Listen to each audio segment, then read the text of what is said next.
Feeling a little unsettled and stressed with the way things are in our world? Experience the peace of Jesus with Finding Peace, our 5-day devotional. Visit purposely.com to sign up. Purposely.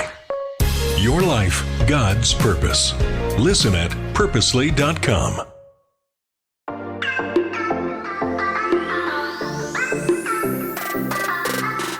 Hello, everyone, and welcome to the Gospel Tech Podcast. My name is Nathan Sutherland, and this podcast is dedicated to helping families love God and use tech. Today, we are continuing our conversation on social media. Last time, we talked about how do we make it safer. So first, when do we give it to our children? And second is how do we make it safer since it's inherently unsafe by design? It does not, I do want to say this, social media is not inherently unsafe as an idea. It doesn't have to be something that causes mental health degradation and distracts our children, exposes them to danger and unsafe strangers and all those things. But that is currently the way it is built. It's built for taking your time, focus, and money. It pushes you to the most extremes of your content based on profiles the algorithm or the AI is built to build around you. So they try to guess what you like. They're very good at that guessing. TikTok can do it within 10 minutes. It can build you a profile based on things you'll be interested in and want to know more about. And then it pushes you to the fringes of those because that's what keeps you engaged. You end up, you just scroll so much, you end up getting used to information, and therefore you need something novel. And novelty, if you follow novel trails enough, will lead you to some dark places no matter your topic. So just keep that in mind. And by no matter your topic, I mean, you can train an algorithm to give you faith-based things and only give you scripture and all that, but it's going to push you towards controversy or towards more extreme teachings. Extreme meaning not in the Bible, but things people have come up with. And it's just going to test the waters because it doesn't care if it's giving you truth. It just wants to get engagement. All right. The reason I share that is our last conversation was how do we make it a little safer? Today's conversation is how do we know if they're ready and how do we know if it's a problem? So the two sides of the same coin on is my child prepared? So I want to make sure I'm not giving it too early or give it to a child who's shown he or she is not prepared yet. And then if I've given it, how do I make sure this is still a good decision? So it was a good decision. I did my due diligence beforehand, and there's an ongoing conversation here. So that's what we're talking about today. To jump right in, let's start with how do we know if they're ready? The short version is we want to be faithful in the little things. So if you have a kid who is 16, so old enough, and has shown faithfulness in little things in life, I would argue responsible little things involves effectively the same thing that will involve for staying healthy, which is your reset. Little things like 5 categories: relationships, emotions, sleep, enjoyment, and time. If these 5 categories, you can say, yeah, my child is on par with where they need to be at this age. Responsibilities, they can listen to their family, they can be a good friend, they can be kind to their siblings, right? Like, cool. Responsibilities with chores within the family, with schoolwork outside of the family, with commitments, things they've said yes to, both friendships and relationships and sports. All right, like, cool. Responsibilities, check. Emotions, they don't need this thing to be okay. The music, the show, the social media, the video games. In our conversation today, we're just talking social media. They enjoy it. They can use it. That time and location from our last conversation, like they can know when and where it's usable, and they can do it. Maybe I have to correct them. Maybe there's reminders, and sometimes they even flat out break the rules, but they're open to the conversation. They're open with their failings. They own it. They don't blame it on other people. All right, we can work with that. Sleep.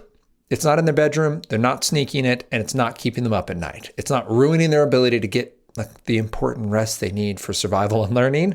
Enjoyment, they know how to have fun, and the social media extends that. It connects them with friends.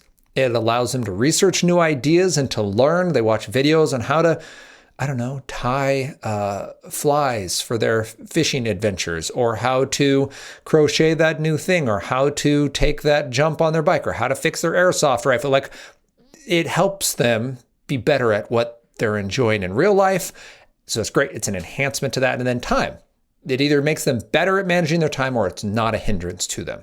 I'm okay if you just go, not a hindrance. It stays where you put it. It's like watching TV. Like, I don't need it to make you better at life, but like, don't let it blow up your time.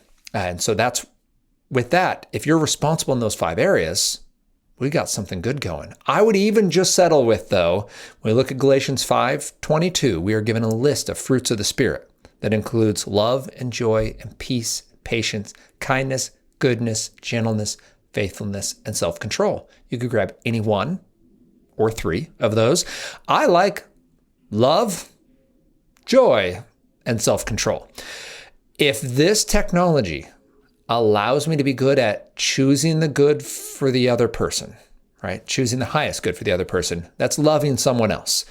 So if it helps me do that, experience joy, full contentment, and satisfaction in God. That is where joy is. And we get echoes of it from a beautiful sunset and from relationship with others and from playing a game and from listening to music. We get joy. It's not just happiness. It's not that things are going well. It's the ability to be present in even hard situations and to have hope through it. Okay? It's this opportunity that really is part of how God's designed us that we're going to experience forever. Little things give us echoes of that.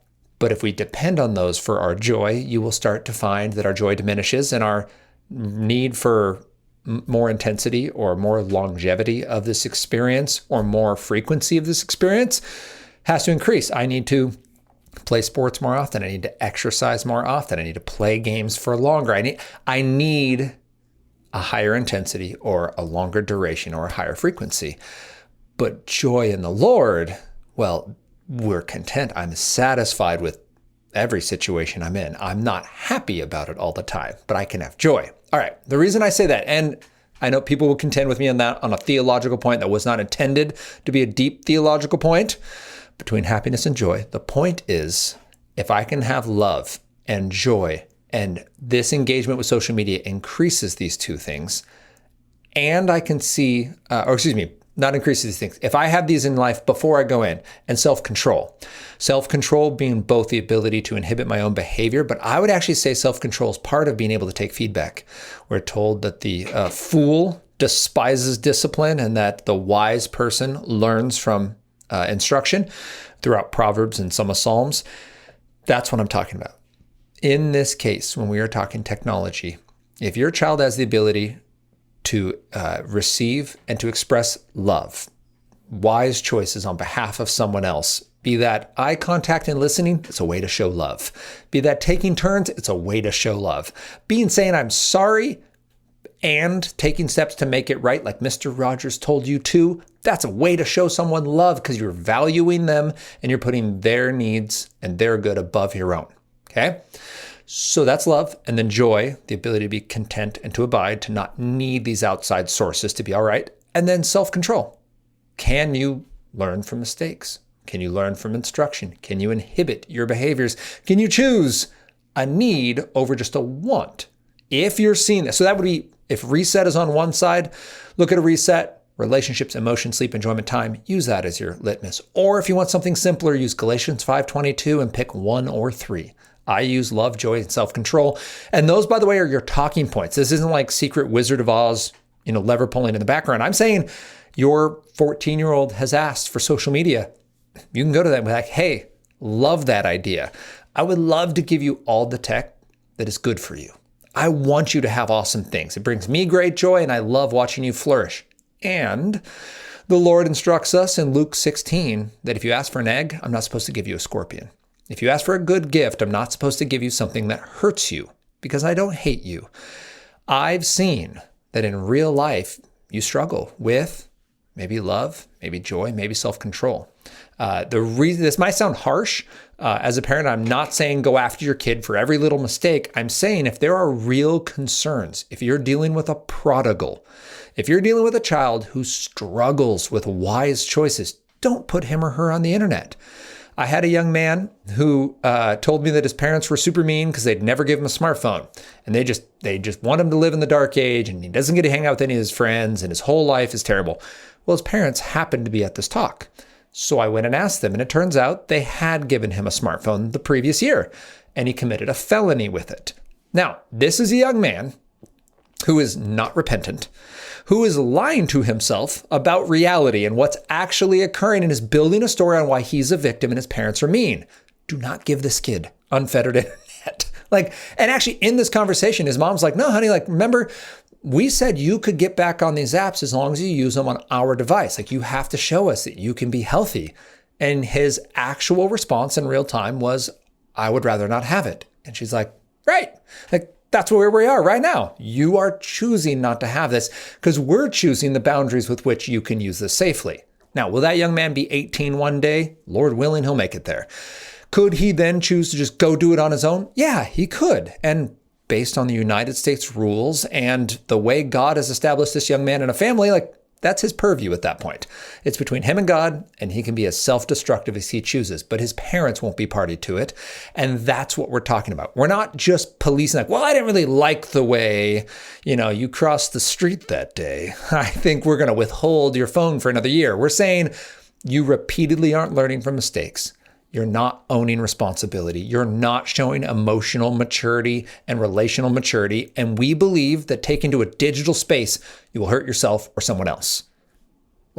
Prove me wrong. Please prove me wrong. Show me that we can do this, and I would love to. And then you would walk through those steps we talked about last time of how do we keep it as safe as possible? How do we slow roll this? But that idea of are they ready? Well, are they responsible? Galatians 5:22 or reset. That's our first piece. How do I know that giving it to this kid is going to be a good decision? Because there are some children, they're just not ready. There are some kids who will be all the way to 18 and they never will have shown that they're ready. But they'll know what the standard is. You've done your best to prayerfully guide and direct them. You've given them opportunities in real life. This is where you're like, okay, but what do I do if they're not ready? Risk, responsibility, and free play. This is from Jonathan Haidt's The Anxious Generation. Risk. You're going to allow them opportunities to do things that require an appropriate amount of risk. You're going to allow them to go get the mail from the mailbox. You're going to allow them to make their own bed. You're going to allow them to do the dishes. You're going to allow them to show you that they can handle a certain level of responsibility. Mow the lawn. Walk to a friend's house, go to a park 10 minutes before you get there. Whatever the rule is that allows, it's an appropriate amount of risk. And if they do that, they are showing responsibility, the ability to follow through on something you trusted them with, and then they can get more of it. And once they've shown you a certain amount of responsibility in real life, you can go, you know what, we're going to carry that on. Your relationships, your emotions, your sleep, your enjoyment, your time, you're showing me you can manage these things. So let's try it. Here's a timer.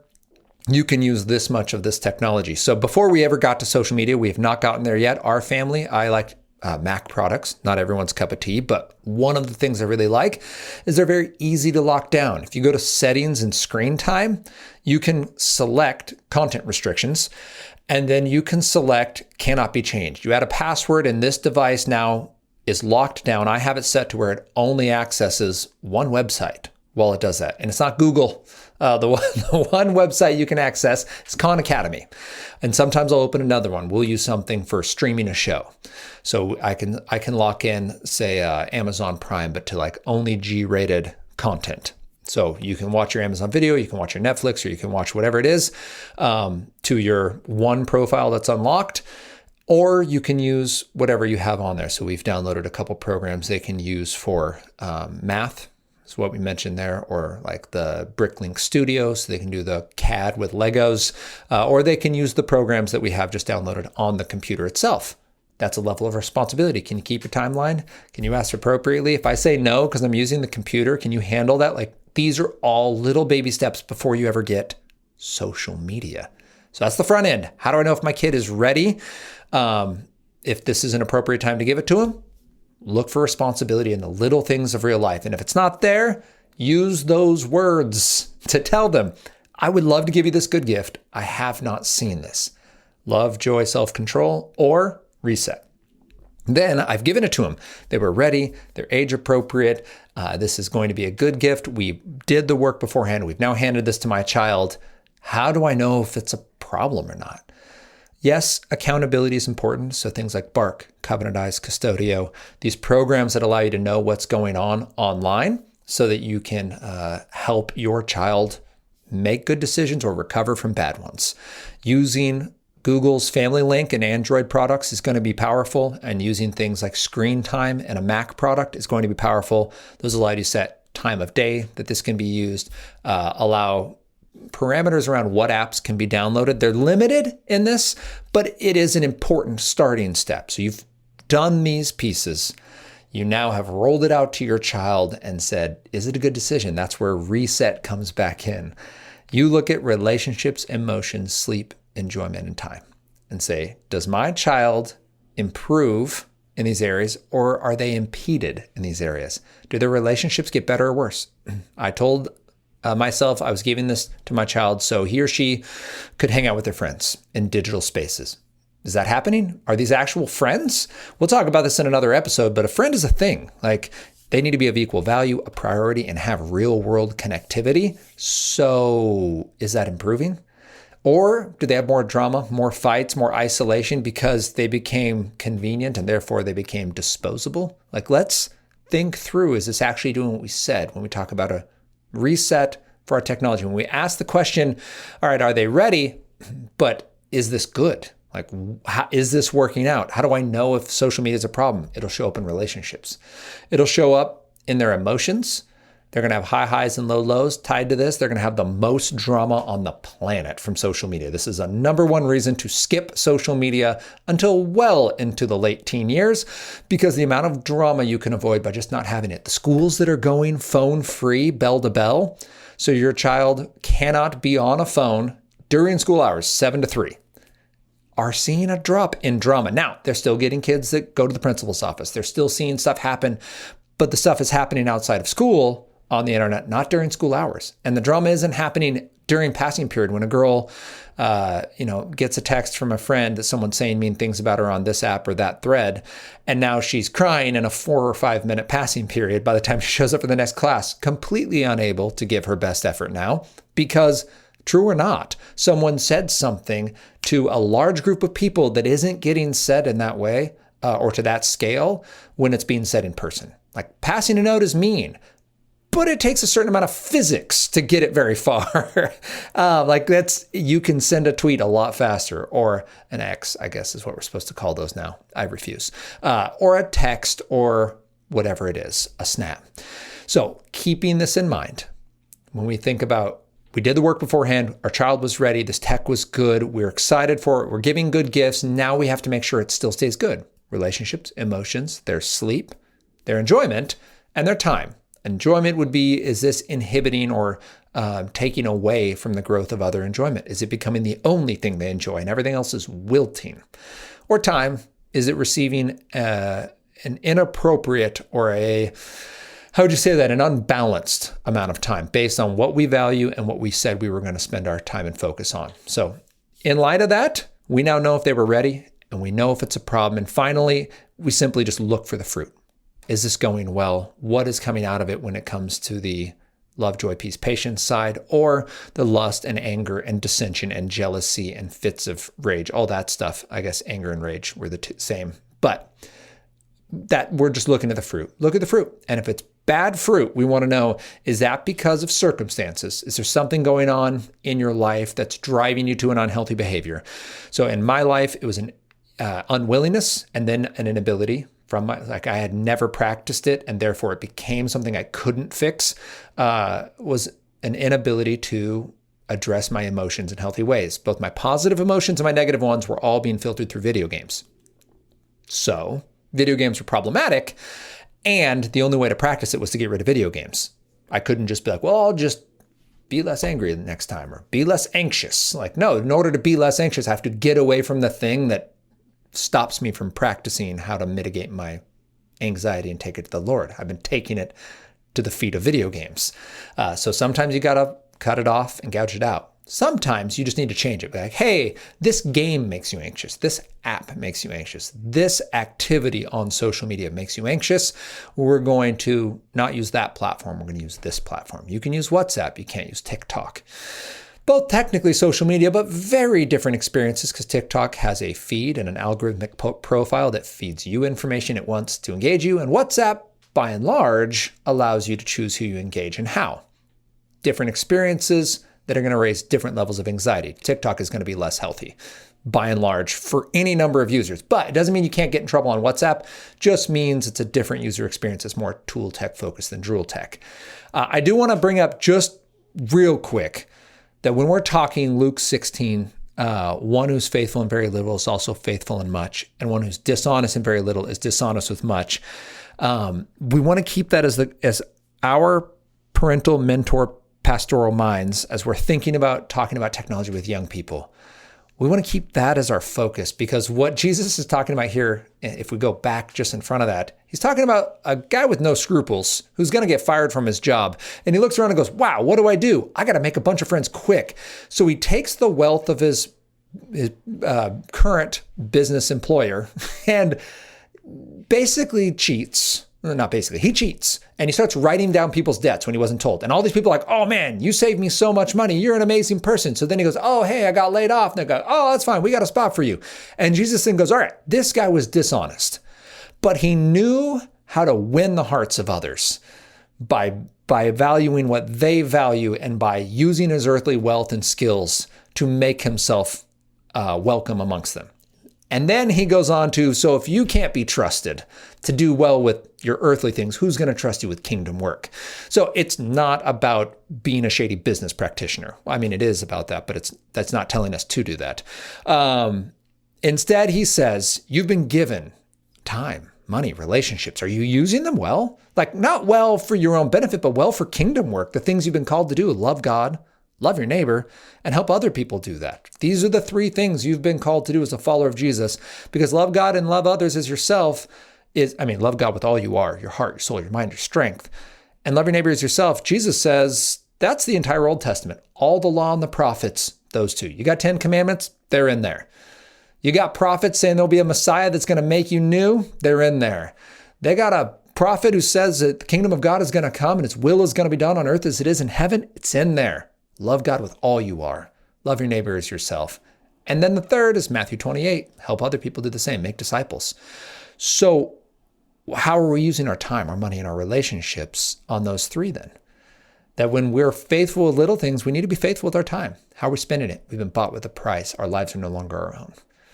Our money, it's all a gift from God. And that's true for everyone. That's especially true for people who tithe as an act of worship, because my money is not mine. And so I'm giving back to God to do his kingdom work first and foremost. And then I'm using what he leaves me, because I don't remember who said it, and I could make a theologian up, but there's a theologian who said that a sparrow looking for food without God providing it would die of exhaustion, but still has to look for food. That yes, God's going to provide us the money we need, and we have to go work for that money. Like, that's part of how he provides it. So you go out and work, and the only reason your money sticks, the only reason you're not in grievous debt, the only reason you have the opportunity to buy and to be healthy and to get another day is because the Lord's given you those things too. So our time is not our own. Our money is given to us for us to steward with the days we've got. And one day we'll be out of those days and the money will go to someone else. And our relationships, he's planted us in a garden as a mustard seed, and it's going to grow up with the kingdom of God inside us. And birds will find rest in its branches. And God will plant you in a solitary place sometimes in a beautiful garden filled with beautiful community that you don't have to till the soil yourself. But you are going to be put in a spot to do kingdom work, to see his kingdom come and his will be done. Technology needs to extend your kingdom work up to the point where it's helpful and no further, to the point where it starts to distract you or degrade your ministry or draw you into conflict or bear bad fruit. That's true with our young people. So as we think about how do we know if my child is ready for technology, we look at a reset or we look at the fruits of the Spirit. And then we remember that if we're faithful in little, we can be trusted with much. And what Jesus is talking about here is actually being trusted with kingdom work, that technology is a beautiful way for us to practice the faithful use of our time, our relationships, and our money. And those three areas are areas we can pray this week. Lord, what are you asking me to do? How can I be faithful in these areas? And how is technology helping or hindering my kingdom work with the days you've given me, with the resources you've given me, with the people you've planted me around? Because at that point, please play all the video games that make you better at loving God, loving others, and making disciples. Be on all the social media that helps you do that. I am. You'll see me on some platforms more than others and completely absent from others, because in my walk right now with the Lord, there are some things I can do and some things I can't. You won't find me on gaming platforms, even though there's a lot of gamers that need to know Jesus. I've prayed through it. I have no clarity of conscience to be on there, and I do not believe I would be an effective witness in those spaces. It would cost more than it would gain because the Lord is the one planting the seeds and the Lord is the one growing them. All I get to do is till the soil. My job is, I technically to participate in casting some of the seeds, but making them sprout, making them take root and grow, that's the Lord's work, and that's true with our kids. So we can faithfully walk out this technology conversation, recognizing this is a beautiful chance to talk about the fruit we bear, the work we do, and how we trust the Lord to be good, even when we don't participate in the things we want to, because we see this would cost too much. Sometimes we give up good things to get the best things. Give up the tech that distracts you from Jesus because Jesus is better. So I hope this is encouraging and helpful to you. The third part of our conversation is going to be what boundaries has God given us? When we look at Scripture, what boundaries can we see him talking about in terms of social media specifically? And if you didn't listen to our previous conversation, please do. Talking about how do we make social media safe and when should we give it to our kids? We're going to continue this conversation about social media because it is one I get asked about a lot. I feel like the conversation can get misconstrued or oversimplified, and I want to do due diligence in helping you both see what technology is doing in terms of social media, where our healthful boundaries are, and how we can have this conversation with our kids, bringing it back to the gospel. The good news that we're sinners saved by grace. So yeah, let's use all of the good things God's given us, but let's not put undue weight on any of them and believe that I need this thing to be okay, because the only thing we need is Jesus. And in order to be in relationship with Jesus, it takes focus. It takes presence. It takes effort frequently. And it takes a lot of the things that are the opposite of what social media promises us and encourages us to participate in. So if you have any questions, you can reach out to me, Nathan@gospeltech.net. We're on Instagram, Facebook, and YouTube, 3 forms of social media that I have found beneficial for this conversation in this moment. We're at Love God Use Tech. And then you can join us next week as we continue this conversation about how we can love God and use tech.